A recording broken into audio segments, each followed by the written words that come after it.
Senhoras e senhores, diretamente da Batcaverna da OSD Filmes, nós estamos hoje para mais um Papo e Navalha. E hoje, Papo e Navalha seríssimo, né? Estamos aí adentrando no Novembro Azul, então, homens, meninos, vocês têm que se cuidar. E o nosso papo hoje é com o doutor André Rodrigues, ele que é urologista, trata e cuida dos meninos da cidade de Criciúma.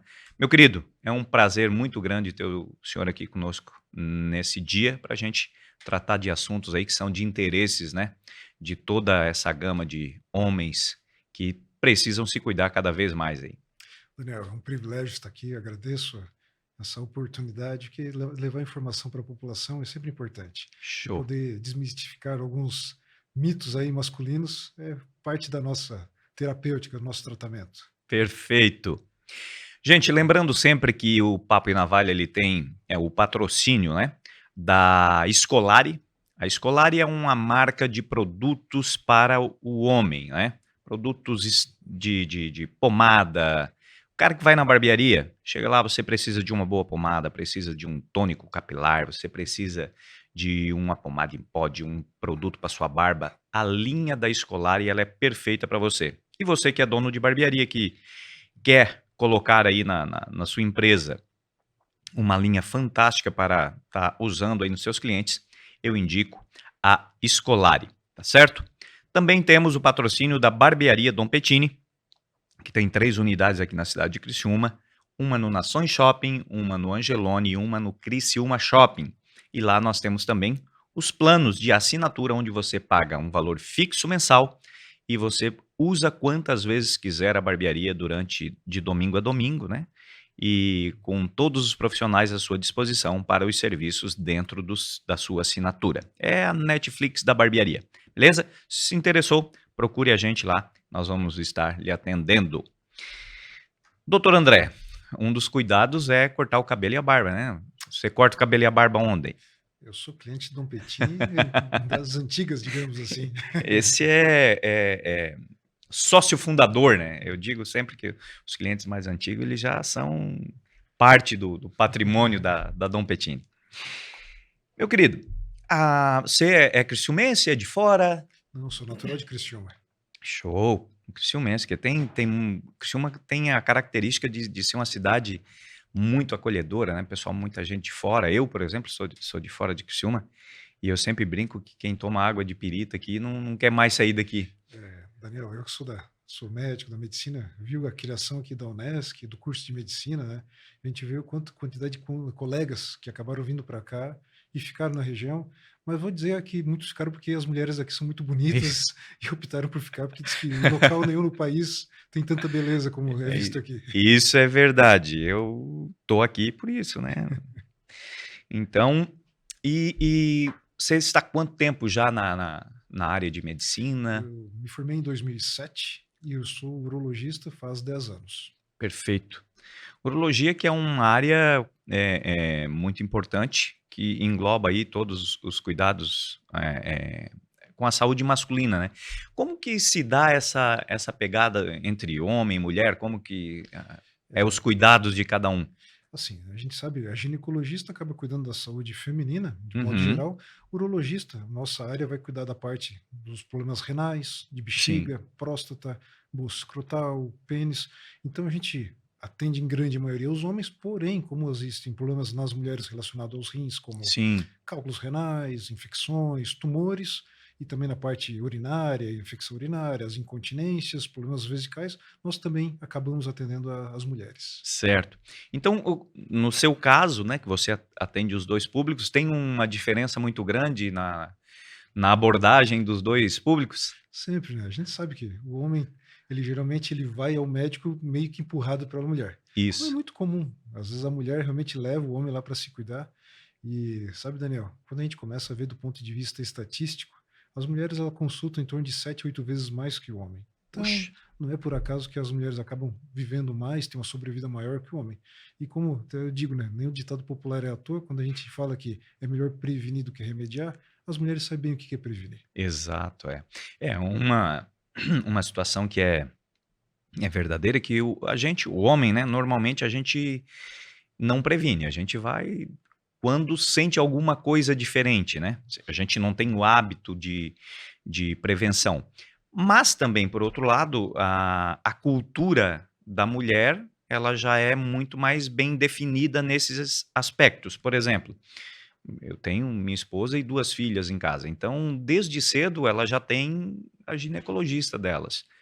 O homem, a gente não tem esse hábito. O que que seria um procedimento interessante de prevenção para o homem? O que nós vemos assim? A maioria das doenças que vão acometer os homens, elas começam a partir dos 40 anos de idade. Sim. Então a gente orienta que a partir dos 40 anos de idade os homens já procurem o seu urologista aí de confiança para começar uma avaliação, um check-up anual, porque a gente vai ali, na nossa conversa, na nossa anamnese que a gente chama, identificar algumas alterações que geralmente o homem não percebe como se fosse uma alteração de saúde e que a longo prazo vão causar muitos problemas para ele.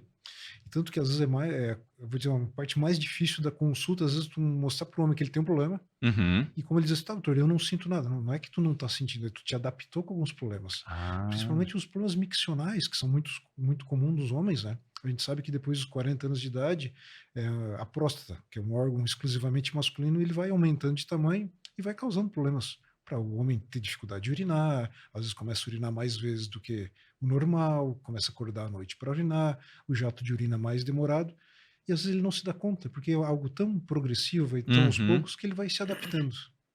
É aquela história do sapo dentro da água quente, né, bota ele na água fria, bota no fogo e ele vai se adaptando e quando vê, não dá mais tempo. Ferveu. É.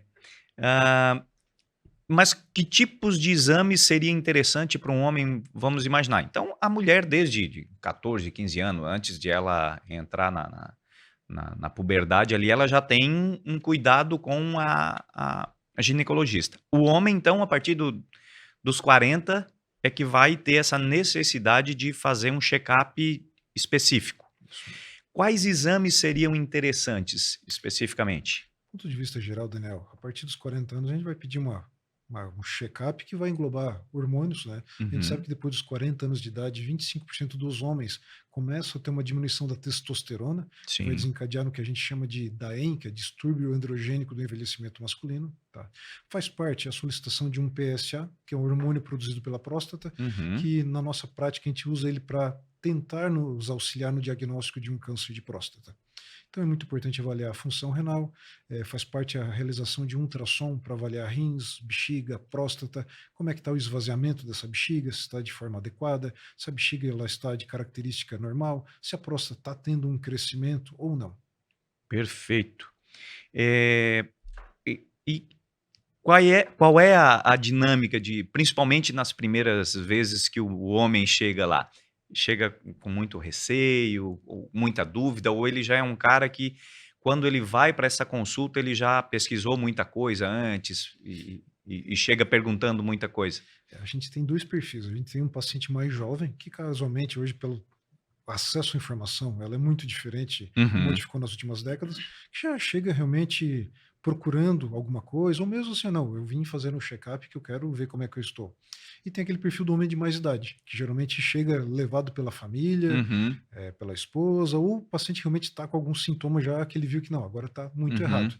Então assim, eu vejo que nas próximas décadas, muito mais os homens nos procurarão realmente com esse intuito mesmo de prevenir, porque a gente vem vendo que essa aí é a prática, é o que está acontecendo. Perfeito. É, essa geração mais jovem é a que de fato tenha muita informação, né.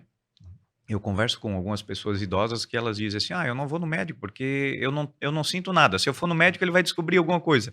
Poxa, se descobrir é porque existe, né, mas ele quer negar o fato e muitas vezes esse diagnóstico, tardio, ele inibe a chance de uma recuperação, né. Sim.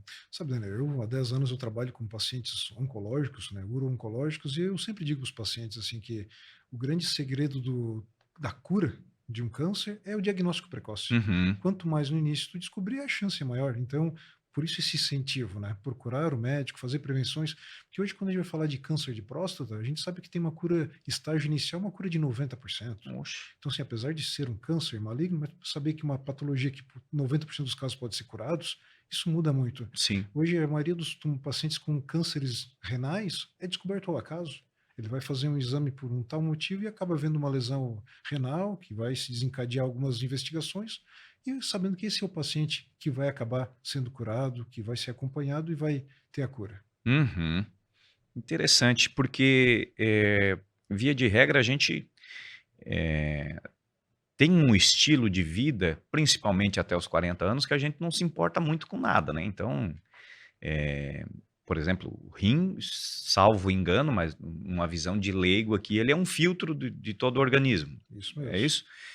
Então, você imagina, você está usando um filtro ali há 40 anos, você não joga tudo quanto é porcaria ali, você não se preocupa em limpar ele, né. É isso aí. E aí a probabilidade de dar um problema. Existe algum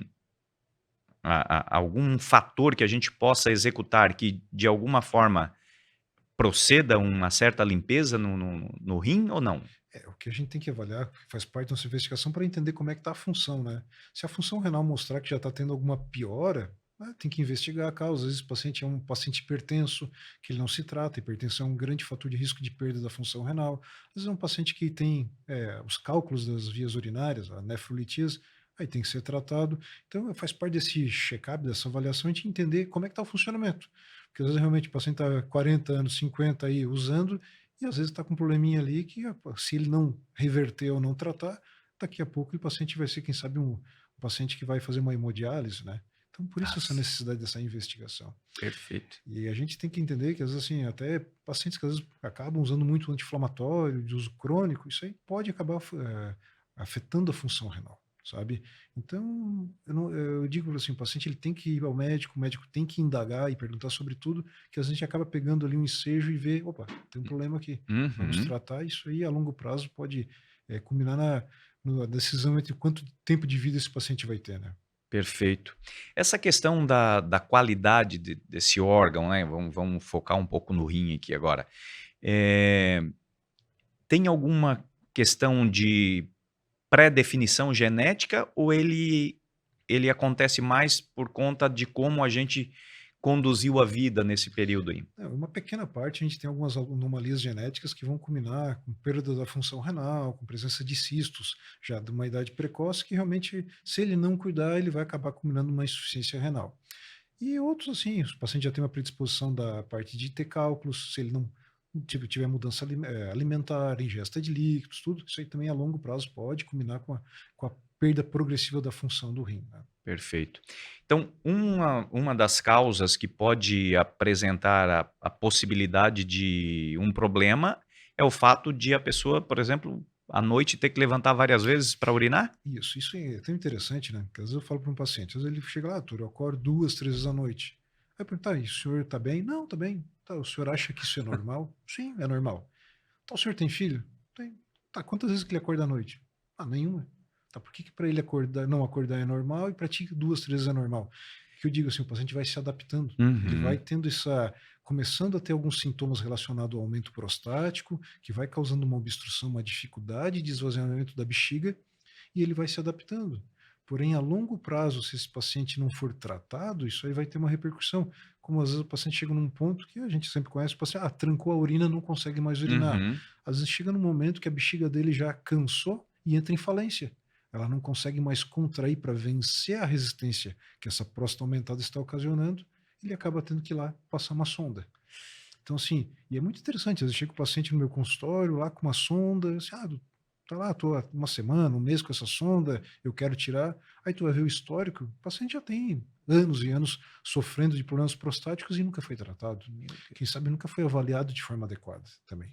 Mas Uhum, isso mostra o quê? Se ele fosse tratado lá no início, alguns anos atrás, aquele momento de chegar e trancar a urina dele não teria acontecido. uhum. Perfeito. Eu já estou com 46, né, então já estou na fase do cuidado. Eu relativamente, procuro, no mínimo anualmente, faço um check-up geral, assim. Mas eu, por exemplo, não acordo nenhuma vez à noite, esporadicamente, muito esporadicamente, para precisar urinar. Mas eu tenho um irmão mais novo que eu, por exemplo, que ele acorda algumas vezes à noite e ele já teve problema renal, com cálculo renal, inclusive. Num caso desse, que o cara já tem essa pegada de, cara, eu já tô precisando me acordar várias vezes à noite. Ele precisa de um acompanhamento mais de perto. E ele consegue reverter essa situação? Com certeza. Porque assim, a gente tem várias, ou tu tem problema no aumento prostático, tem problema na bexiga, ou até, se teu caso, teu irmão, se ele teve uma manipulação cirúrgica, isso aí pode até culminar que a gente diz como fosse uma cicatriz na uretra, o canal por onde passa a urina, e também dificultar a micção. Então, o paciente tem que ser bem avaliado, porque se ele já tem, agora mais jovem, esses sintomas, a longo prazo a tendência é piorar, né? Uhum, perfeito. Uma coisa que eu já ouvi, e eu não sei se é mito ou não, é tipo, hoje a medicina, né, ela está muito avançada, né, com procedimentos, por exemplo, transplante de coração. A gente acabou de ver aí um caso que gerou uma repercussão nacional, o caso do apresentador Faustão, que ele recebeu o órgão de um outro doador e está lá vivo e, graças a Deus, é, bem de saúde. Mas eu já ouvi dizer que a bexiga, ela não tem essa possibilidade. Se você, tipo, num acidente, rompeu ela, você não consegue refazer ela? É fato isso ou não? Isso, o que acontece, né? Eu, como eu trabalho com parte de câncer faz 10 anos, então, tendo num ambulatório específico que só vai pacientes com câncer, a gente, infelizmente, tem alguns casos de câncer de bexiga, que seria, vamos dizer, a principal indicação da retirada total de uma bexiga para tratar. A gente realmente não tem como transplantar uma bexiga. Eu até, casualmente, eu faço transplante renal, faço parte da equipe do Hospital São José, fiz um fellow de transplante renal em São Paulo, né? Mas a bexiga a gente não consegue. Realmente, quando tu tem que tirar ela, tu não tem como transplantar, digamos assim. Porém, a gente consegue refazê-la com partes de intestino.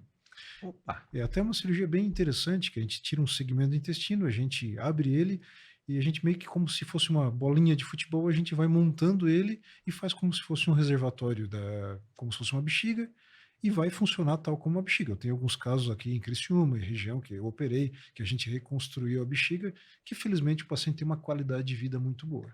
Nossa, que interessante. Não tinha noção de que isso poderia ser feito. Porque a bexiga, ela é tipo um tecido que ela expande com a quantidade de líquido que vai acumulando ali, e esse tecido do intestino faz esse mesmo efeito? Isso, ele vai funcionar como um reservatório. Claro que diferente da bexiga cheia, que a gente tem essa sensação, o paciente ele não, inicialmente não vai ter uma sensação de que está com esse reservatório de intestino cheio, né? E tanto que a gente orienta ele a urinar de forma periódica, cada 2 horas, sentar, ir no vaso Ah. sanitário e poder fazer a micção. Com o tempo, alguns pacientes relatam assim que eles começam a sentir como se fosse uma cólica. E daí sabe que a bexiga, essa neo-bexiga está cheia, Ah. ele vai lá e esvazia. Ele o próprio organismo dele vai criar uma forma de ele entender Isso mesmo. porque é um fato interessante, por exemplo, quem já fez cirurgia, né, quem já passou por cirurgia, eh, o ato da anestesia ela trava, né, Sim, sim. restringe a urina e tudo mais. E um dos fatores que a gente fica meio apavorado, assim, pós-cirurgia é isso, né, perceber que o organismo volta a funcionar de forma correta, né. Então, no pós-cirurgia ali, no meu caso, que fiquei 3 dias em UTI, claro, com sonda, né. E de fato, nesse período ali, você não percebe, não tem a sensação de necessidade, ela vai tudo no automático ali. Mas é interessante porque, eh, a anestesia ela trava algum desses processos naturais. Isso é tão interessante que em 2012 eu fiz uma cirurgia de joelho e fiz uma raquianestesia, que daí tem um anestésico, é colocado morfina e acaba realmente dificultando a contração da bexiga. E eu mesmo, médico, já à época, já acabando a urologia, entendendo o que está acontecendo, disse que era uma sensação extremamente desconfortável. Tu tá Exato. lá querendo urinar e aquela indo aos pouquinhos, e parece, mas será que vai voltar ao normal? Aham. Apesar de eu saber que iria voltar, E mas realmente é uma sensação bem desconfortável. então não é um medo só de leigo, mesmo o Não, cara entendendo o processo, é, o não. cara passa essa E é importante, às vezes, tu passar por algumas situações, porque daí tu entende o paciente, até para exato, poder é. tranquilizá-lo, né. Porque assim, cara, quando eu fui fazer o meu procedimento, eu fiz com 2 médicos que eu conheço, tenho relação pessoal com eles, um doutor Aldinar, que é o anestesista, uma sumidade aí na cidade, e o Dr. Ricardo Schoma. Então, eles passam muita informação, e isso passa uma tranquilidade muito grande, né, para o paciente, né? A confiança do paciente no médico é fundamental, inclusive porque, acredito eu, né, essa condição mental que o paciente vai para os procedimentos, ela também interfere na recuperação dele, né? Com certeza, Daniel. Daniel, eu até vamos falar de até dessa situação de relacionamento médico-paciente, porque assim, hoje a medicina muda muito, técnicas novas aparecem, até dentro da cirurgia que vamos dizer que é algo que a gente acha que é algo que não se moderniza, técnicas cirúrgicas vão aparecendo. Hoje muito se fala em estética genital masculina, e acho que uma coisa muito importante é quando se pensa em procedimentos, ou para engrossamento peniano, aumento peniano, seja várias possibilidades que existem, eu sempre falo na questão da a expectativa e satisfação, Uhum, sabe? A expectativa do paciente ela tem que estar muito relacionada à satisfação, tá relacionada à satisfação. Isso depende muito do que quanto que o médico vai realmente te mostrar da realidade do que tu vai fazer. Mesmo no teu caso, como foi uma cirurgia cardíaca, para te explicar como é que vai ser o depois, mesmo uhum, um paciente com câncer ou até uma cirurgia estética. Eu acho que tu tem que relacionar muito assim, ó, a expectativa do paciente, adequar ela à realidade. Se ela for adequada à realidade, o paciente vai sair satisfeito. Porque o uhum, grande problema é tu criar uma ilusão para o paciente, que a situação depois de tal procedimento vai ser X, que tu sabe que não é. E uhum. a satisfação dele vai ser baixa, por melhor que seja uma cirurgia, Sim, sabe? Por melhor que seja o tratamento que tu faça. Então, sempre adequar a expectativa, daí tu vai ter uma boa satisfação. perfeito. Não prometer o que não vai conseguir entregar, De, essa é a de é a forma ideia. alguma. Acho que o segredo de qualquer profissional é tu ser Sim, honesto com o paciente. Eu e acho que eu tenho essa minha rotina há 10 anos como urologista, assim, ó, eu até digo para alguns pacientes, eu sei o passado, eu vejo o teu presente, só que eu sei o teu futuro eu uhum, não sei. Porém, a minha prática, a minha expertise já sei o teu futuro. Então, o que vai acontecer no futuro é isso. E aí perfeito. eu adequo o paciente realmente à realidade, daí eu sei que a satisfação dele vai ser adequada. E qual é a pegada do paciente de ele aceitar isso? Porque tem cara que vive num mundo paralelo, né, adaptando a minha realidade, tem cara que chega lá com a foto do Brad Pitt e quer sair assim, né. Nós cortamos o cabelo, não fizemos milagre ainda, né. Se nós fizéssemos milagre, não tava com essa cara aqui, eu era o primeiro da fila, né. Mas num caso do médico, claro, está tratando de algo muito mais relevante, não que a estética não seja, mas nós estamos falando de saúde, né. Sim. E nesses casos, como que é a reação do paciente quando o que ele de fato quer, não existe uma possibilidade técnica? Assim, até tirando as doenças oncológicas, que realmente Sim. a expectativa sempre é ficar curado, né? Mas Uhum, vamos falar da parte de estética genital, que realmente é algo que está crescendo bastante. Primeiro, assim, tem que realmente entender se o paciente precisa. uhum, A gente sabe que às vezes existe as questões de dismorfismo, o paciente acha uma situação, não é.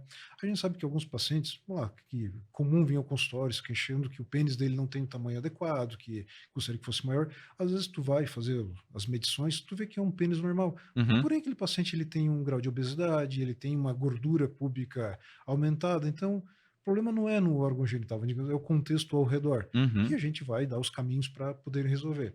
Claro, assim, a gente tem pacientes que realmente têm patologias, que têm pênis de tamanho extremamente reduzido, que a gente vai encaixar no critério de micropênis. A gente tem casos, infelizmente, de traumas genitais com amputação. A gente tem pacientes que submeteram a cirurgias para tratamento de câncer peniano, que tem que, infelizmente, fazer uma uhum. amputação, que daí são pacientes que vão se beneficiar de técnicas cirúrgicas com o intuito de realmente de aumentar o órgão genital. Até eu tenho um caso que recentemente eu operei, que até me sensibilizou quando a primeira vez eu conheci esse paciente, que foi dentro do centro cirúrgico, um paciente que teve um trauma genital na infância e perdeu o pênis e bolso escrotal. Nossa. Então, daí esse paciente, casualmente, ele teve como ele ficou muito tempo sem uma reposição de hormônio, ele fez uma osteoporose e fez uma fratura de fêmur. Eu acabei atendendo esse paciente porque o ortopedista pediu que eu avaliasse, só que eu não tinha realmente uma maneira de poder ajudá-lo. Aí o ano passado foi divulgada uma técnica que um colega lá de Salvador para poder fazer um aumento peniano, só que uma cirurgia bem técnica, que envolve até mexer na parte óssea e tal. Aí eu fui até lá para aprender, Uhum. acompanhei por um período e eu pude fazer a cirurgia no paciente. E tu sabe, Daniel, uma grande satisfação quando ele falou assim, pá, doutor, agora eu urino em pé. Cara. Porque agora ele tem um Aham. pênis, um neopênis, para realmente poder mirar e acertar o vaso. Ou não, né? Se vai acertar ou não, aí é detalhe. Mas assim, coisa que é tão comum no nosso dia a dia e, Que a pô, gente não. não dá valor, porque é o normal. Normal. E, claro, esse paciente teve esse trauma e eu fico feliz de eu poder trazer algo tão Mas. pequeno, mas Aham. realmente tão importante para ele. Claro, mas que é um assunto que normalmente não é tão discutido, né, mas num caso de amputação ou por N problemas, né, e como que é feito essa reconstrução, de que material é feito? Não, é que, na realidade, não é usado material, mas a gente faz uma cirurgia que a gente tem que soltar, vamos dizer, o pênis ele é apoiado na parte óssea, que é no pubis ali por baixo, Tá. né? Então esse colega desenvolveu essa técnica que a gente tem que soltar toda a parte de inervação, de vascularização, porém eu tenho que soltar a parte óssea também. Então eu vou junto ao pubis e ao isquio ali e vou soltando toda essa, daí eu trago todo o compartimento peniano com uma parte óssea ao redor. Então, o que Uhum, se viu antigamente? Que se a gente tentasse soltar o pênis da parte óssea, eu tinha um risco muito grande de desvascularizar, de então, realmente uhum, perder a vitalidade desse pênis. Então, quando a gente faz toda essa abordagem tira em bloco, eu consigo realmente anteriorizar ele, que no caso desse paciente eu consegui 8 centímetros de aumento, e eu realmente consegui refazer um órgão genital nele. puxa vi e aí ele tem uma função plena. Ele tinha uma função erétil já do que sobrou do pênis Uhum, dele, mas ele consegue ter um órgão adequado para poder fazer uma micção. E que coisa até o interessante, ato sexual conforme normal. a Que bacana. E existe um estudo, uma pesquisa do percentual de pessoas que sofrem esse tipo de problema? é que assim, quando a gente fala questões de micropênis, que geralmente tem alterações genéticas, tudo, infelizmente é uma percentagem muito pequena que se beneficiaria desse tratamento. E quando a gente fala de amputações por trauma, infelizmente é uma percentagem pequena, e por câncer. Casualmente, Santa Catarina é um estado mais desenvolvido, e a gente sabe que câncer peniano está muito associado à questão de higiene, sabe? Então, felizmente, a gente tem uma taxa muito pequena, mas esses pacientes seriam os mais indicados. Mas, claro, como às vezes o câncer de pênis ele também vai acometer pacientes de mais idade, pacientes mais idosos, pode ser que para ele não seja tão interessante, ele não Uhum, queira fazer uma cirurgia dessa, que pode ser que ele, do ponto de vista sexual, ele não queira mais ter relação e uhum, realmente não vá se beneficiar tanto de uma cirurgia dessa. perfeito. Eh, e esse tipo de procedimento ele é relativamente novo? Novo, novo, saiu, foi publicado ano passado. É, aqui em Santa Catarina, pelo menos o único que foi fazer estágio, que foi acompanhá-lo e aprender a fazer foi eu. Poxa vida, então você é o único médico em Santa Catarina que está habilitado para esse tipo de procedimento. Isso, e até casualmente a gente teve um encontro catarinense de urologista, até levei esse caso para publicar lá, até os colegas pediram que Uhum. eu publicasse, e a gente estou não angariando, mas alguns pacientes com indicação, porque possivelmente ano que vem nós teremos um encontro aqui em Criciúma, e eu quero poder fazer uma cirurgia dessa demonstrativa para mostrar aos colegas. Que Porque legal. felizmente temos uma técnica do ponto de vista cirúrgico que pode trazer esse benefício aos pacientes. Perfeito. Agora, você tocou no ponto de que um dos problemas, que podem uma das práticas que podem ocasionar esse tipo de problema é a falta de higiene. Isso.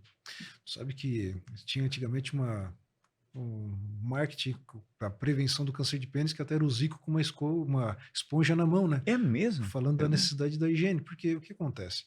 O câncer, o câncer de pênis, ele, vamos dizer, é fácil de prevenir, porque se tu limpar bem, se tu expor a glande ali, tu conseguir tiver uma boa higiene, a chance de pelo menos ter um câncer ou tu não identificá-lo no início é muito pequena. Uhum, Então a gente sabe que o HPV, que é um vírus que é transmitido na relação sexual, que é muito comum, tá?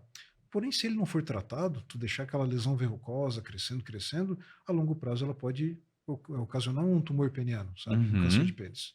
Então, assim, eu digo, é o câncer mais fácil de prevenir, porque o órgão tá ali, é fácil de ver, é só ter higiene e qualquer alteração procurar um médico para tratar. Poxa, que o cara normalmente, né, é aquilo que a gente estava falando antes, né. Às vezes a gente tem uma prática tão comum e enraizada que a gente não imagina que alguém não, né, Normalmente a gente toma banho todo dia, né? Mas uma das questões que você levanta é a exposição da glande. E o cara que tem o problema de fimose, coisa assim, Por isso que a fimose, realmente, a indicação é cirúrgico, né? É fazer o cirúrgico. tratamento. Por quê? Porque se realmente tem aquela fimose propriamente dita, que é a impossibilidade de expor a glande do pênis, cabeça, o paciente tem que operar para poder realmente expor, poder fazer uma higiene adequada. Tem aqueles casos que às vezes o paciente até na flacidez ele consegue expor, então conseguiria fazer uma Sim. boa higiene. Porém, na ereção, não consegue realmente baixar todo o prepúcio, faz um anel. Também nós indicamos a cirurgia, por quê? Porque esse paciente pode, porventura, no ato sexual, acaba que essa pele descer e fazer o que a gente chama de parafimose, acaba fazendo uma obstrução da glande. Às vezes Uhum. precisa até de um procedimento de urgência para poder resolver. Puxa vida. Existe uma prática, eu diria que milenar, né? Por exemplo, os israelenses os israelitas, os judeus, que eles têm por uma prática, talvez, não sei se cultural, religiosa, de criança já eles fazerem A circuncisão, a que é o. circuncisão. Isso é benéfico? Alguns estudos mostram diminuição de DSTs, tá? De contrair DSTs. Então, realmente, do ponto de vista de pensar que te expõe, tu consegue ter uma melhor higiene e vai diminuir a incidência de DSTs, realmente é benéfico. E isso não seria, do ponto de vista de saúde, ser algo, uma prática comum, tipo já um procedimento comum para a criança já, ou não necessariamente? Não, porque essa questão da circuncisão no povo judeu é mais uma questão cultural, né? Sim. Não teria indicação de forma generalizada, porque se o homem não tem realmente uma fimose, consegue expor a glande de forma adequada, então ele vai, teoricamente, consegue ter todos os cuidados que precisa. Uhum, perfeito. Então, as questões de câncer, seja ele de próstata ou peniano, são coisas que são meio que comuns, talvez não comum, mas que afetam uma quantidade grande de homens. Quando a gente fala de câncer de pênis, Daniel, então assim, o câncer de pênis é o câncer mais comum dos homens. Que eu digo para o paciente, se tem um câncer que eu tenho uma chance maior de ter, é de próstata. Todo homem, a chance é muito grande. Só que o câncer de próstata, como eu falei, assim, ele tem, a gente consegue, até quando a gente fala a palavra prevenção, ela é muito ampla, porque na realidade não tem exatamente assim, ó, faça isso que tu vai prevenir. Uhum, Porém, quando o paciente ele tem já um histórico na família, o pai teve câncer de próstata, o irmão teve câncer de próstata, é um homem de raça negra, o ideal é que a partir dos 45 anos de idade ele comece a fazer PSA, faça um toque retal para a gente poder avaliar, porque caso esse PSA aumente ou o toque retal tenha uma alteração, a gente consegue fazer um diagnóstico uhum, precoce. E de maneira geral, acima de 50 anos de idade, todo homem deveria fazer PSA e toque retal. Caso tenha ou o PSA está alterado ou um toque retal está alterado, a gente complementa, geralmente complementa com um exame de ressonância magnética para fazer uma avaliação prostática. Caso tenha alguma alteração, a gente faz uma biópsia e daí a uhum. possibilidade de um diagnóstico de um câncer. Tá. A etnia negra, por questão genética, ela é mais propensa, então, ao câncer de próstata? Sim, sim. Então de 4 vezes mais. Cara, 4 vezes? Uhum. Mas existe algum fator que já é identificado que desencadeia? Questão genética, Só porque a genética. gente sabe que a gente tem os cânceres esporádicos, né, que realmente vão se decorrer por alterações, mutações celulares que a gente vai ter no decorrer da vida, e tem outros que são ocasionados por questão genética. Tanto que a gente sabe que existem dois genes, que é o BRCA1 e 2, que estão associados ao câncer de próstata, que também tem associação com câncer de mama. Então, toda vez que o homem está no consultório do urologista, a gente também pergunta, né, não só histórico familiar dos homens com câncer de próstata, mas também as mulheres, se tem alguma relação de câncer de mama. Uhum. O câncer de mama no homem, ele É, existe risco? é raro, é É muito raro, raro. é bem raro, assim, até acaba que esse é um perfil de paciente que daí vai ser tratado pelo mastologista, né, Uhum. mas realmente é muito raro. Muito raro. Tá. Um dos pontos que você colocou, doutor André, é a questão da reposição hormonal. Isso. Como que a gente identifica? É uma prática que você recomendaria para todo homem, porque a partir dos 40 você vai perder essa quantidade, ou não, é específico? Assim, Daniel, então a partir dos 40 anos de idade, em torno de 25% dos homens vão entrar nesse DAEM, que é essa doença do envelhecimento masculino, que popularmente chamava de andropausa, né. Sim. que acontece? A gente, então, para fazer o diagnóstico com indicação de tratamento, o paciente ele tem que ter sintomas, né? Quais os sintomas? Cansaço. Aquele paciente, assim, ele dorme, acorda cansado, tá? Uhum. Tá o dia inteiro se arrastando, como se diz. É um paciente que tenta perder peso e não consegue. Olha. Paciente que nota que até a memória dele já não é mais a mesma. Relata diminuição da libido, quer dizer, aquela vontade de ter relação sexual já não é como antes, a ereção dele já não está adequada. Então, esse conjunto de sintomas que são relacionados, muitas vezes são relacionados à diminuição da testosterona, e a gente fazendo a dosagem e estando ela baixa, tem indicação de reposição hormonal. Tá? Aí a reposição de testosterona ela pode ser transdérmica por gel, pode ser injetável, pode ser através de. Hoje a gente faz muita aplicação de.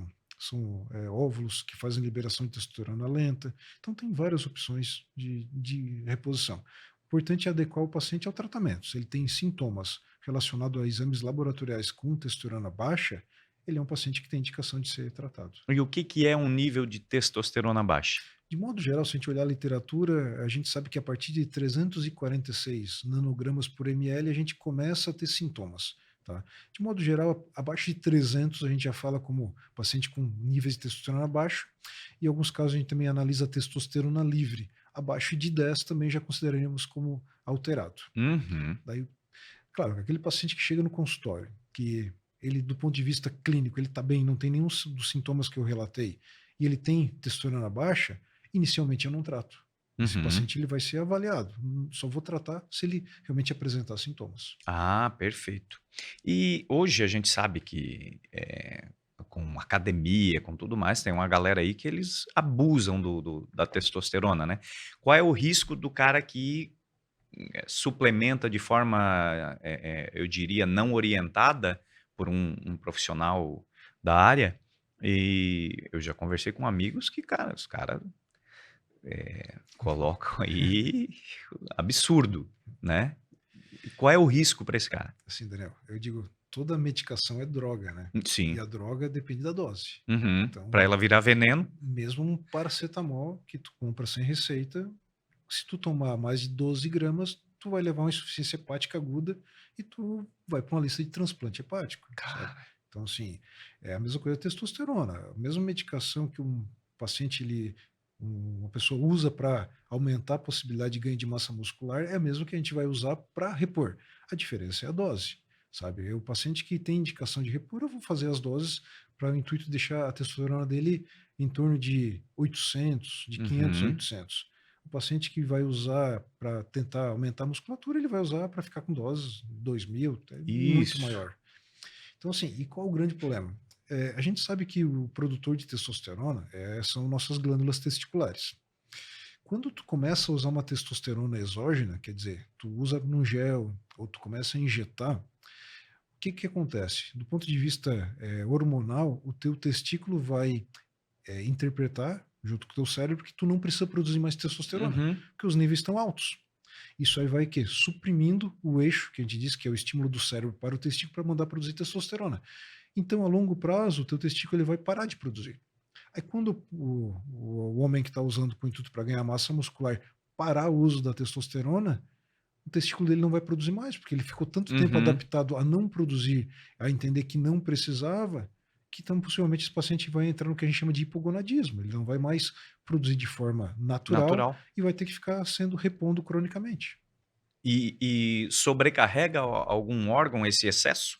Claro, claro, a gente pode ter problemas hepáticos, né? A gente sabe que algumas dessa testosterona pode causar hepático, tanto que a gente não usa via oral, porque toda vez que tu usava, no passado se usava uma testosterona via oral, como ela era absorvida no estômago, intestino e depois ia diretamente para o fígado, isso estava muito associado a câncer hepático, né? Cara. Então, realmente pode ter algumas. A gente pode ter os riscos cardiológicos, a gente pode ter a hipertrofia cardíaca, tudo relacionado a esse uso exacerbado de reposição hormonal, assim. Sem uma orientação médica de Isso, fato, né. isso. Que interessante. Aí, a rapaziada que gosta de ficar forte aí, tomem cuidado, né. Qualquer coisa que a gente for fazer, o ideal é a gente procurar alguém que estudou aquele assunto, né. Agora ainda mais saúde, né. É isso. Porque assim, não que tem meios, mas assim, o paciente que realmente ele quer a opção dele, ele entende os riscos, tu pode usar outras medicações auxiliares para tentar evitar essa que a gente chama de feedback negativo, para evitar que o testículo pare de produzir de forma natural. Porque a Ah, gente sabe que a longo prazo, se o paciente for cronicamente, como a gente infelizmente tem pacientes até jovens que começam a usar e vão usar para o resto da vida, a gente sabe que tem algumas repercussões e até a questão da fertilidade, né? O testículo não só ele para de produzir testosterona, como ele também acaba também diminuindo a produção de espermatozoide. Então, às vezes, quando é um paciente que poxa, ele ainda tem o intuito de ter filhos, depois ele vai descobrir que ele não pode mais ser pai. poxa vida. Se o cara não está ciente desses riscos, pode tomar uma decisão que num momento vai agradar ele, mas com repercussões graves aí para. Aí aquela coisa que eu falo, a expectativa e a satisfação. Uhum, Tanto tem que explicar para o paciente até para ele entender. Porque, infelizmente, a gente tem pacientes que passaram por outros colegas fora que começou a usar e tal, e não explicou para o paciente, olha, no futuro pode ser que tu não possa ser mais pai. E às vezes uhum. nos procura por uma questão de infertilidade, tu vai vendo histórico, às vezes o paciente usou por muito tempo, não foi orientado, já tem um testículo atrófico, aí tu realmente ele não tem mais Poxa. perspectiva de poder ser pai. Bah. Uma outra questão que a gente percebe muito é a queda de cabelo também, né? Por essa questão hormonal.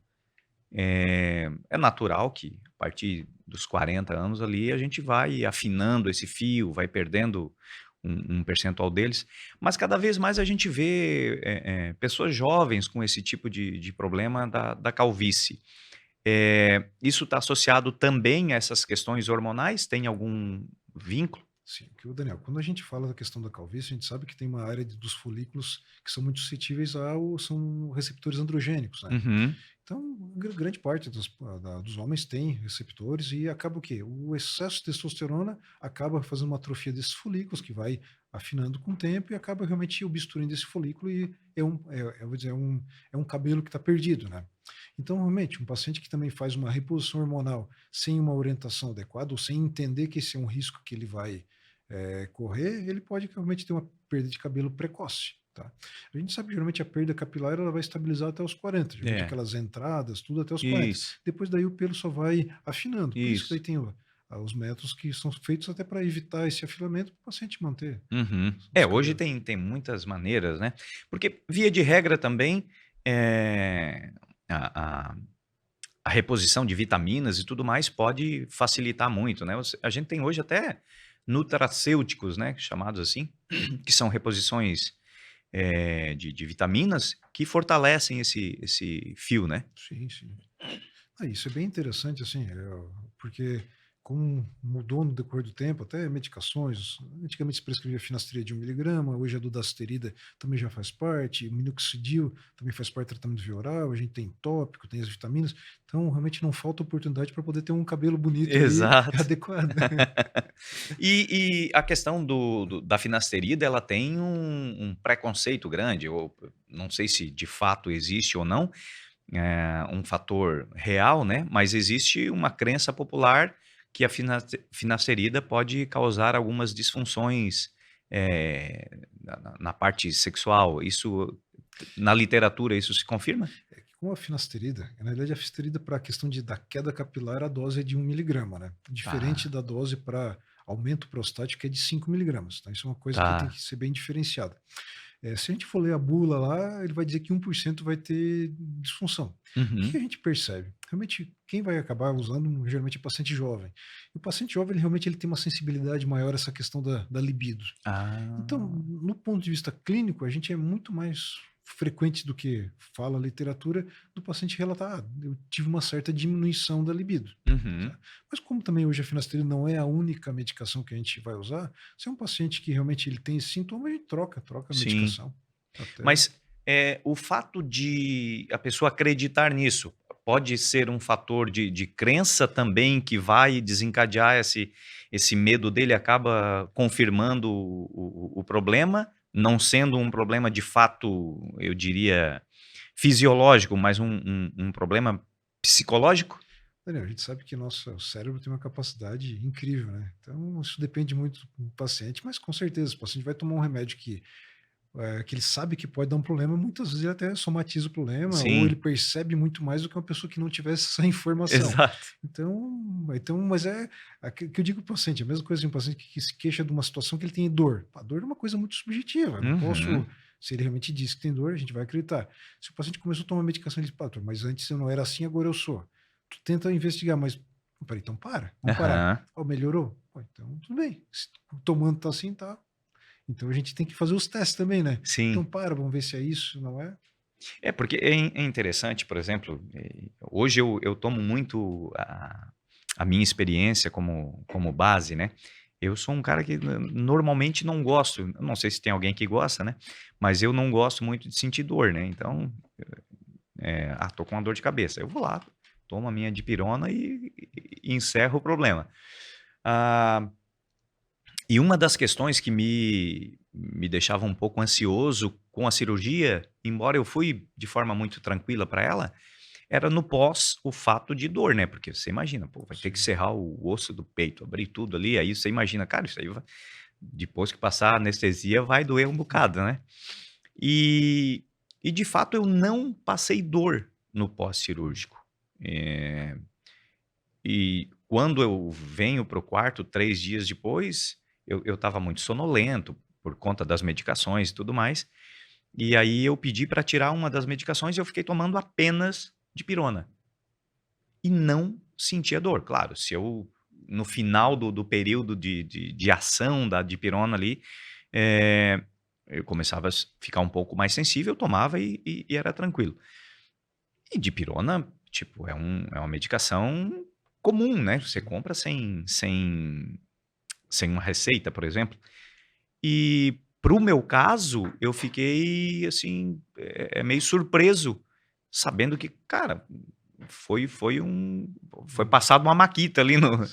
no peito e a dipirona deu conta de, eh, manter o meu organismo sem dor.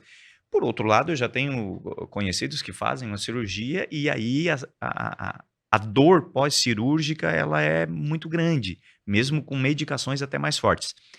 O organismo ele difere de um para o outro nessa sensibilidade à dor?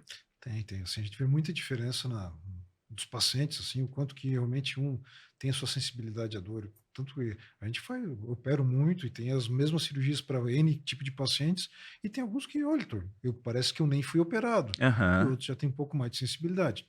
Claro que sim, quando a gente sabe que alguns órgãos acabam doendo mais, tá? Para fazer uma cirurgia que é renal, tu vai fazer uma cirurgia por cálculo, vai usar um catéter, vai ter uma dor maior. Às vezes tu opera uma próstata, um paciente que faz uma cirurgia por câncer prostático, que tu não precisa entrar dentro da cavidade abdominal, tu não vai mexer em alça intestinal.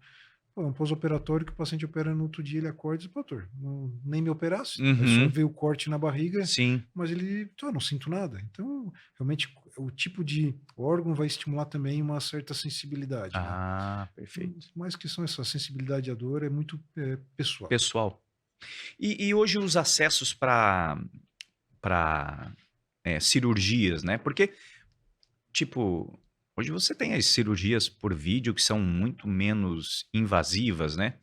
Mas, por exemplo, eu já passei dos 40, você começa a repor peças, né. Uhum. Então, no ano passado eu fiz uma outra cirurgia por conta de uma hérnia inguinal, e aí ela foi feita por vídeo, coloca-se uma tela, por dentro ali e tal. Ah, e cara, mesmo ela sendo de vídeo, eu senti mais desconforto naquela cirurgia do que na cardíaca. Uhum. É, porque assim, é engraçado que o urologista geralmente não vai mexer no ponto de vista, não vai mexer em intestino, isso é muito raro Uhum. nas nossas técnicas, como eu te falei da questão da bexiga ali, mas quando tu não mexe em intestino é muito bom, né? Quando eu vou lá, eu mexo na próstata sem ter acesso ao intestino, o paciente não sente dor. Às vezes tu vai fazer uma cirurgia renal que tem que entrar na cavidade abdominal, vai ter que mexer um pouquinho no intestino, o paciente já tem mais dor. E Mexer que você diz é manipular, não cortar ele. isso, manipular. Aí, claro, no teu caso ali, tu vai ter que mexer a colocação da tela, o local que ela fica, alguns pacientes realmente têm um pouco de desconforto, às vezes queixam até de dor testicular, que é muito comum Uhum. depois da cirurgia de hernia, o paciente nos procura: "Ah, doutor, eu tô com uma dor testicular aqui". Só que como a tela ela vai ficar muito em contato ali com o funículo, que é por onde passa a inervação do testículo, aí o paciente acaba realmente sentindo esse desconforto. Uhum. É, hoje, sim, graças a Deus não sinto nada, né? Mas eu digo no pós-operatório ali, até porque é, é uma bolsa ali, um tecido mole onde todo os teus órgãos internos ficam pressionando em cima, né? Então eu Isso. lembro que passa o desespero, o risco de tossir me apavorava, porque daí você expande aquela área, né? Mais até do que a própria cirurgia cardíaca, em que é mais osso ali, embora, claro, para tossir é mais complexo, né? Você precisa abraçar um travesseiro lá para não expandir. Expandi muito o tórax. É, mas foi, assim, uma recuperação muito melhor do que eu estava esperando, né? E eu acredito que o medo do paciente ele é muito nesse pós, né? Porque você volta para uma condição, você se olha no espelho, você está inteiro e você sabe que, cara, depois disso eu não vou estar da mesma forma, né? E esse pós ali, ele assusta um pouco. Mas eh, eu sempre fui muito tranquilo quanto a isso, né? Ao fato de, cara, precisa fazer, vamos fazer. Graças a Deus que existe a possibilidade, a tecnologia, né? E eu sempre brinco assim, cara, coisa fantástica é você estar vivo numa época em que existe anestesia, né? Sim. Você vê aqueles filmes da Guerra Civil Americana, né? Que os caras amputavam, os caras com um serrote amputando a perna lá, e os caras davam uísque e um pano pro cara morder, né? Não, até a anestesia realmente é incrível. Hoje, a tecnologia, o que que eles têm, tudo realmente para controle da dor, é realmente algo assim, é interessante. Tu faz grandes cirurgias, como tu passou uma cirurgia cardíaca e tu tá sem dor. Sim, Principalmente fizeram bloqueios, tudo que realmente, sim, olha, te manteve no pós-operatório só com uma dipirona. isso, né? Então, eu lembro, por exemplo, quando conversei com o doutor Aldinari, ele dizendo, cara, hoje existem tipos de bloqueio que eu vou colocar na tua anestesia que você não vai lembrar de algumas coisas. Uhum. E de fato, tem coisas até de antes que eu sei que estava consciente, por exemplo, quando vai fazer a anestesia nas costas ali, que você precisa estar consciente, né? E eu não lembro dessa parte. E isso já é feito de uma forma para bloquear eventuais traumas, lembranças de alguns. Então, o nível da medicina hoje é algo que encanta bastante, né? A qualidade dos procedimentos, dos profissionais, é um trabalho fantástico, assim. Então, a reposição hormonal, ela é, no mínimo, indicada para você avaliar a possibilidade a partir dos 40 anos. Isso. E Perfeito. realmente, assim, tem pacientes, Daniel, que isso muda muito a vida. Que assim, até como tu falou da questão da percepção de dor, até a percepção dessa queda hormonal, para alguns homens realmente faz muita diferença. Então, quando tu começa a repor, a vida muda. Diz, olha, agora eu Uhum. estou disposto, eu voltei a trabalhar com mais disposição, eu estou bem. Então, realmente, para alguns pacientes faz muita diferença. Perfeito. Mas isso não é comum numa idade anterior a isso? Muito, muito raro. Muito raro? Muito raro. A menos que o paciente tenha feito uso de hormônio aí de forma inapropriada, digamos assim, aí pode vir antes dos 40 anos. Perfeito. Uma das questões que eu percebo muito é as pessoas reclamam justamente disso, né? Da falta de vitalidade, uma canseira excessiva e tudo mais. Então, rapaziada, vamos se prevenir aí para evitar viver uma vida meia boca, vamos dizer assim, se você poderia É, estar acessando uma qualidade. tanto que a gente sabe assim, a atividade física ela ajuda na produção de testosterona, na perda de peso, então é tudo um contexto. Claro que às vezes tem um paciente que é sedentário, sobrepeso, às vezes tu iniciar uma reposição hormonal vai dar, quem sabe, aquele ânimo que ele está precisando para ir para uma academia, para ter uma alimentação mais adequada, poder se cuidar melhor. Então é um paciente que depois ele vai se autocuidando, né? Aham. É, eu não tenho sobrepeso, mas sedentarismo eu não gosto muito de academia, embora a gente precisa, né? E agora, com todo esse processo que eu passei, tô disposto a ir para academia, só tô esperando o momento aí, terminar as fisioterapias, as liberações para. Mas é importante, né? Aí que eu vejo assim, Daniel, eu desde jovem eu sempre fazia musculação, tudo. E eu vejo que hoje tu tem tanta opção de tipo de atividade física, Uhum, pô, é realmente tu adequar o que mais te satisfaz. exato. Eu até tenho interessante, teve um paciente que há muitos anos atrás, ele chegou no meu consultório, ele foi pular, estava na praia, foi pular a cerca, machucou o testículo ali e tal. Eu sei que era um paciente obeso, diabético, fez uma infecção, tive que levar ele para o centro cirúrgico, Cara, tirei parte ali da bolsa escrotal, tu vê, uma coisinha que a princípio era pequenininha, é uma coisa grande. Pô, é um cara que vai hoje no meu consultório, tá magrinho, poxa, virou maratonista, assim, pô, que sério? exemplo, cara. Era o Eu, start que ele precisava para mudar a vida. cara, eu digo assim, pô, tu apareceu no meu, eu falo sempre, pô, tu apareceu no meu consultório obeso, barbudo, tu tá aí agora fininho, maratonista, pô, cara, Mudou a vida do cara. então, sabe, às vezes tem que acontecer alguma coisa, às vezes, É, não, assim não dá mais. existem eventos na vida da gente que transformam a percepção, né? Dá uma mudança de rumo, uma mudança de situação, né? Às vezes, se deparar com uma doença é o start que a gente precisa para mudar esse fator mental, né? De percepção e de ação, principalmente, né?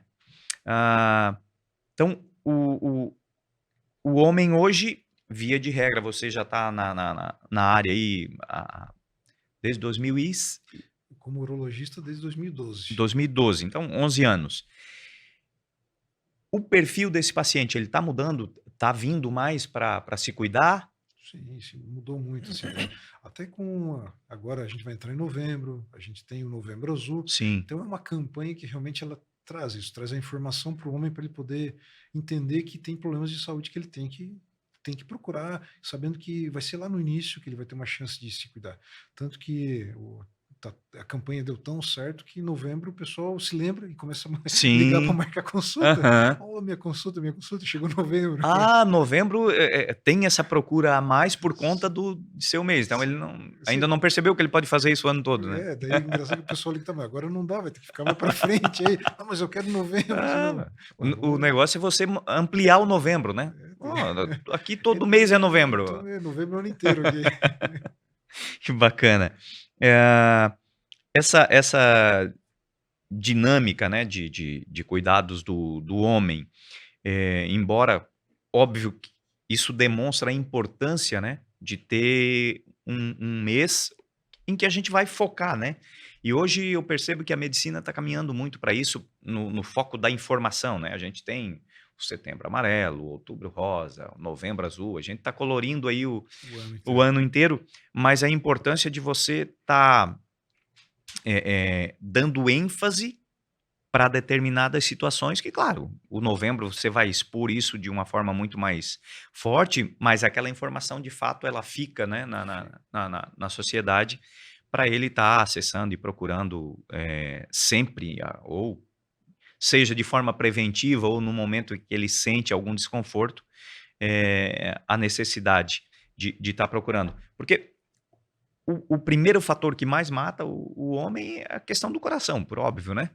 Por todo o a a necessidade ou a vitalidade que ele vai irradiar em todos os outros órgãos. Mas a questão do rim, ele é um fator fortíssimo, né, porque, cara, o cara perder o rim, precisar de uma hemodiálise é triste, né? Sabe, Daniel, do ponto de vista de um paciente com insuficiência renal, a gente tem equipe de nefrologia espetacular que trabalha com a gente, tudo.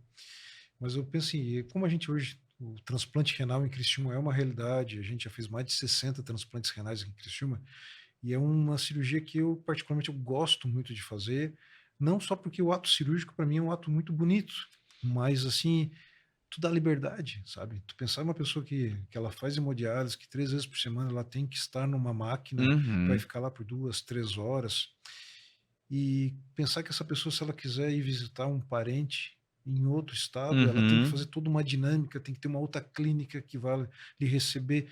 E, pô, não é uma pessoa que pode dizer, não, irei viajar, eu vou uhum. para tal lugar. Não, não, tu não tem liberdade.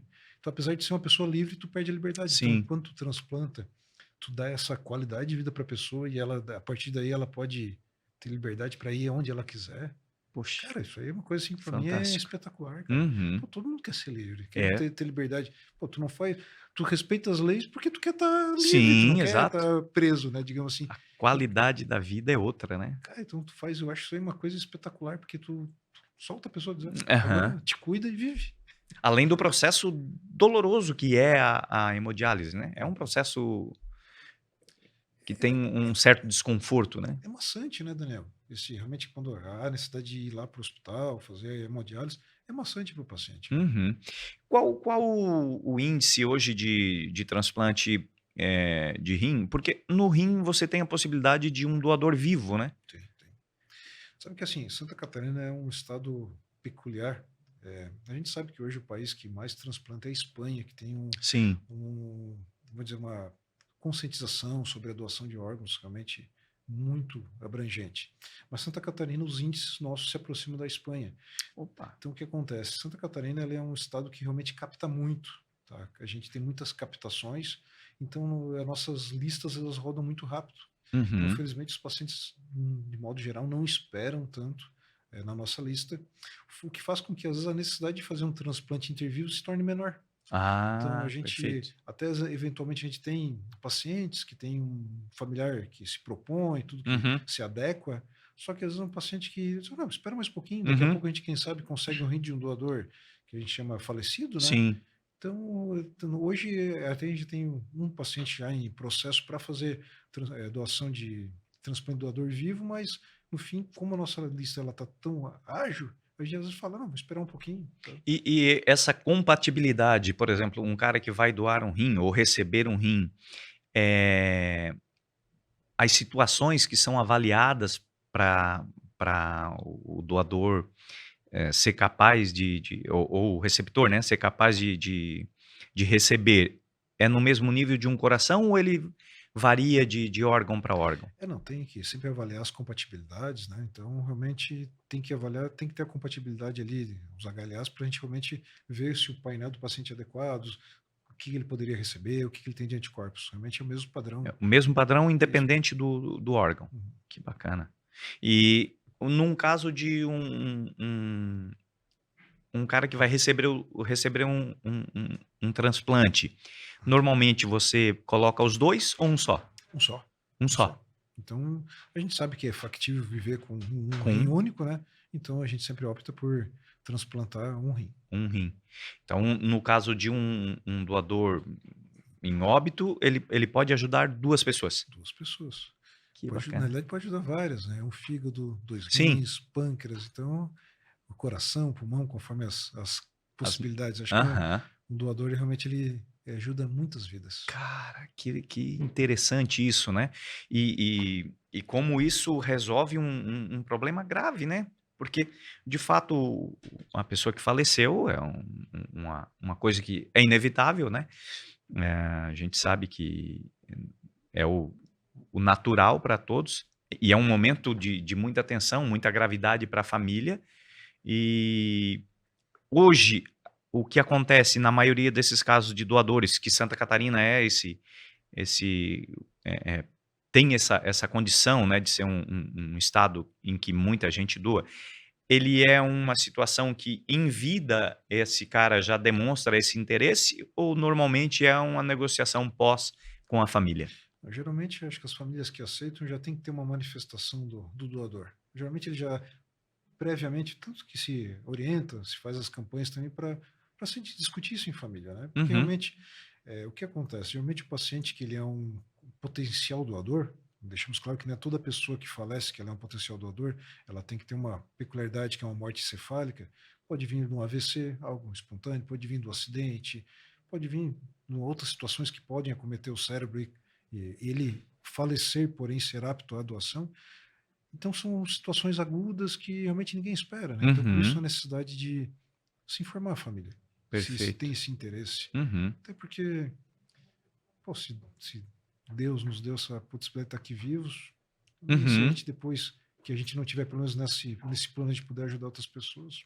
perfeito. E de certa forma, para a família do doador é uma forma de você uma parte dele tá viva ainda, ajudando ainda, mesmo que nesse momento É que eu digo, é um ato muito altruísta, né? Do realmente tu pensar fazer o outro, fazer o bem a outros sem nem conhecer o outro, né? exato. Isso acho que é o ápice do altruísmo, né? Aham, Querer, às vezes tu pode querer fazer o bem a uma pessoa conhecendo, às vezes ali tu vai fazer bem a várias pessoas e tu não sabe nem a quem tu vai fazer. aham. E esse fator então de Santa Catarina é o fator de a população, ela tem essa capacidade ou a cultura de doar mais?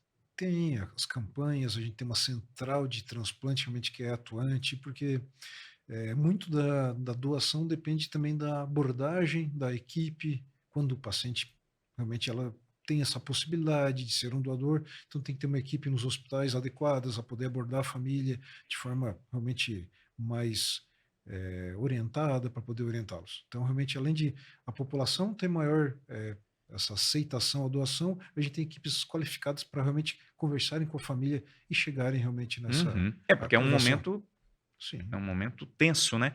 Mas essas doações, por exemplo, a doação que é feita em Santa Catarina, ela tem de alguma forma a prioridade de um transplante no estado ou não? É uma coisa nacional? Não, a lista ela é estadual, né, então assim, os Ah, órgãos tá. que são captados aqui passam pelos diversos, equipes que tem aqui no estado, se porventura não for aproveitado, não tiver Não um tiver? paciente apto, a gente acaba liberando para outros Para estados. uma questão nacional daí. Isso. Ah, que interessante isso.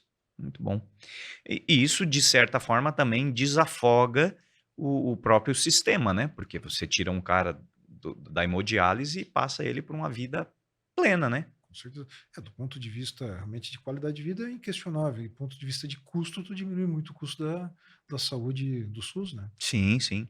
Eu conheço um senhor que ele já fez um transplante de rim, eh, quero acreditar que isso já fazem aí perto de 12 a 15 anos. E já era, na época, um senhor já, acredito eu, com uns 60 anos de idade, e tá vivo, cara. E Nossa, ele tomava umas cajibrina ainda, o que não, sobrecarregava ainda. até hoje a gente tem pacientes aí com enxertos de 20 anos, mais assim, vivendo muito bem, sabe. Então, Uhum. realmente pô, é uma vida nova ali. Aham. Normalmente você coloca a peça inteira, o rim inteiro, Isso. É e ele colocado o rim inteiro, a gente faz uma adequação ali para fazer a anastomose dos vasos ali e do ureter para drenar a urina para a bexiga. cara, que loucura. Não, é uma cirurgia muito bonita. Eu digo assim, é uma coisa que tenho muito prazer em fazer, porque Aham. é uma cirurgia bonita e o resultado Você é inquestionável. muda a vida do cara, né. Quanto tempo de cirurgia é um procedimento desse? Assim, Daniel, com tempo de cirurgia é uma coisa muito relativa, digo, ele tem que ser bem feito. Mas nossa equipe tem levado em torno de 1 hora e meia, tá? O procedimento de cirurgia, aí De você cirurgia. vai entrar em anestesia um período anterior Isso, e de acordar um posterior. o procedimento ali todo cirúrgico em torno de 1 hora e meia, Todo? todo. Desde o início da anestesia? Isso, nessa anestesia, fazer o corte, iniciar a incisão, Sim. fazer a dissecção, fazer a implantação do órgão. Que bacana. Não, Pô, é relativamente rápido, né. sim, não, infelizmente nossos resultados são bons, a gente está com realmente um sucesso bem grande. É que a gente tem hospitais aqui em Criciúma com uma capacidade técnica de tecnologia muito boa, né? Sim, Além sim. de, óbvio, né? Profissionais de altíssimo gabarito, né? Eu acho que do ponto de vista profissional, a gente tem em todas as áreas ótimas formações, ponto de vista de tecnologia, o que não tem, está se programando para ter, que hoje se fala muito de cirurgia robótica, eu acho que Uhum, tão logo o Criciúma também já vai poder ter um robô para a realização de cirurgias, que é algo que ajuda bastante. Algumas uhum, cirurgias ajudam muito mesmo, do ponto de vista de qualidade técnica. perfeito. Eh, Hoje a parte robótica mais São Paulo, né? Nos grandes centros. Olha, Daniel, até hoje é Brasil inteiro e a gente vê no Paraná, até umas cidades do interior, cidades menores que Criciúma com robô, no É Rio mesmo? Grande do Sul tem cidade de 70 mil habitantes que tem robô, claro, são cidades que acabam drenando uma região, mas isso é uma realidade, isso aí é questão de tempo agora, é uma Uhum. questão de tempo, então logo a gente vai poder oferecer para quem Que nos procura aqui uma cirurgia para ser realizada em Criciúma por robô. Que bacana. E o que que muda na ação operacional ali do cirurgião? Tipo, o que que o robô vai fazer que ele não O que acontece? Um protótipo da cirurgia robótica é a cirurgia prostática para câncer de próstata, né? Como é uma cirurgia que, do ponto de vista de fazer por vídeo, ela é um pouco do ponto de vista cansativa para o cirurgião, pelo tipo de abordagem, Uhum. e porque a gente também precisa de uma certa mobilidade da pinça, que a laparoscópica não nos dá, ou nos dá com muita dificuldade, e o robô veio para suprir isso, que ele consegue ter uma mobilidade, mobilidade maior, melhor do que da mão, então a gente consegue dar pontos em todas as direções e tudo, e a gente consegue realmente fazer. cirurgias num tempo muito mais curto, muito mais precisas, e quando a gente faz por vídeo, assim, que a gente, o robô acaba usando o vídeo, a gente tem uma magnificação muito grande das estruturas, então tu consegue ser Hum. muito mais cuidadoso, ser mais atencioso na preservação de algumas estruturas. Que bacana, porque, eh, eu, né, o meu caso, tipo, quando eu fui fazer a minha cirurgia, antes de eu ir, cara, decidimos que iríamos fazer, eu fui para o YouTube ver como é que era, Claro, né. Eu fico muito mais me tira uma ansiedade se eu ver o procedimento. Existem pessoas que preferem de uma outra forma. Mas o que me chamou muito a atenção é o fato de o cara costurar com a mão, tipo uma veia, né, porque você corta ali, no caso, né, para o coração para fazer a cirurgia, a máquina vai tocar o seu sangue naquele período e depois o cara vai lá e emenda e ele costura com a mão, cara. Eu olhei aquilo ali e disse: "Cara, como é que isso aqui não vaza depois, né?" O corpo humano, ele tem uma capacidade de regeneração absurda, né. E aquilo ali, cara, me encantou o fato de aquilo ser possível, né. Então, se você está dizendo que o robô ele vai aprimorar ainda esse procedimento, é algo fantástico. a cirurgia cardíaca que tu fez, eu acho a questão da cirurgia cardíaca mais interessante é quando tu faz a necessidade dessa paralisação do coração e depois tu vai lá e dá o choquezinho e volta a funcionar. Isso é incrível. Rapaz, Isso eu acho realmente poucas cirurgias cardíacas eu acompanhei, mas algumas na minha formação eu vi, mas eu achava isso aí meio é uma doideira, cara. maravilhoso, né. Tava lá Aham. parado, fez cirurgia, aí vai lá, faz o eletrodo, dá um choquezinho Tum, e volta a funcionar. pega no tranco o motor. De fato, quando a gente são coisas que às vezes no decorrer da vida a gente não se depara com a necessidade, então a gente não tem noção do quão complexo e o quanto isso muda a vida da gente, né. E aí quando você passa por todo esse processo, como no meu caso, a qualidade de vida que eu tenho hoje, tipo, no pós-cirúrgico, eu claro, eu fui para a cirurgia porque esse problema de válvula, ele já estava me causando um cansaço muito grande com coisas mais corriqueiras, assim, e aí mas eu acompanhei o problema desde que eu identifiquei ele, a gente ficou aí praticamente 20 anos acompanhando anualmente todo o processo até decidir para a cirurgia, né. Então, a conversa que eu tive com o doutor Gustavo Viana, que é o meu cardiologista, ele disse: "Cara, chegou o momento, teu coração tá bom, então se a gente faz a cirurgia agora, tu vai ter uma vida plena", Sim. né. E aí a gente definiu e fez a cirurgia. O doutor Schoen executou e, cara, passado ali o período ali de, acredito que 15 dias, 20 dias, que é o período para você o peito, né, perder aquela sensibilidade toda, que eu comecei a andar mais rápido. Coisas que eu fazia antes que me cansava, foi instantâneo, cara. A mudança de patamar, assim, eh, conseguir andar de novo, fazer uma força ali, embora essa força ainda tem que ser muito cuidada por conta da abertura do tórax, mas você percebe a plena recuperação de um processo do teu organismo, isso é fantástico, cara. E tão rápido, né, tu vê Rápido. assim, como mudou rápido, antes estava assim, Aham. agora tô muito melhor.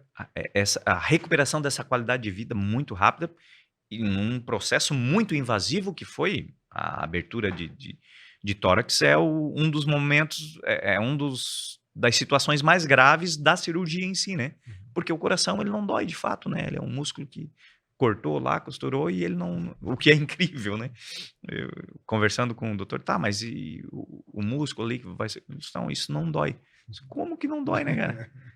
Porque, como você falou, né, deu o choquezinho, ele vai trabalhar de novo, vai bombear o sangue ali e ele acabou de ser cortado e costurado e ele não doer. Então, o respeito que eu tenho pela profissão dos médicos e tudo mais, porque é sempre um momento de muita tensão para o paciente, né, de muita, insegurança, e você de fato tá na mão do cara, né.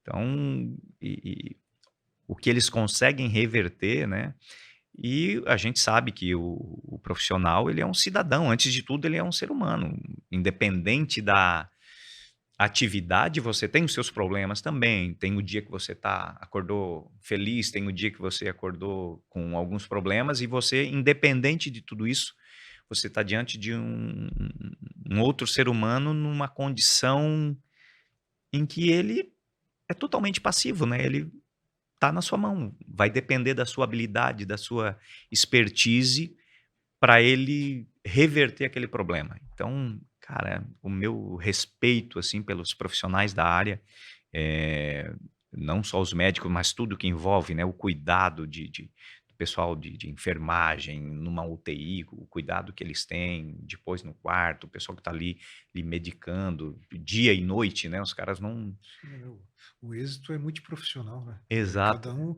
é uma peça-chave no É seu um período ali Isso, de tratamento. é um corpo, né, em que tem vários órgãos ali funcionando para o todo funcionar de forma perfeita. Hã, doutor, quem hoje quer consultar com o doutor André, como que ele lhe encontra aí, como que ele faz para. Daniel, eu atendo no edifício Millennium Saúde Center, tá? Na Cliniuro, é eu e o Dr. Marcos Machado, tá? O nosso telefone é 3437-1717.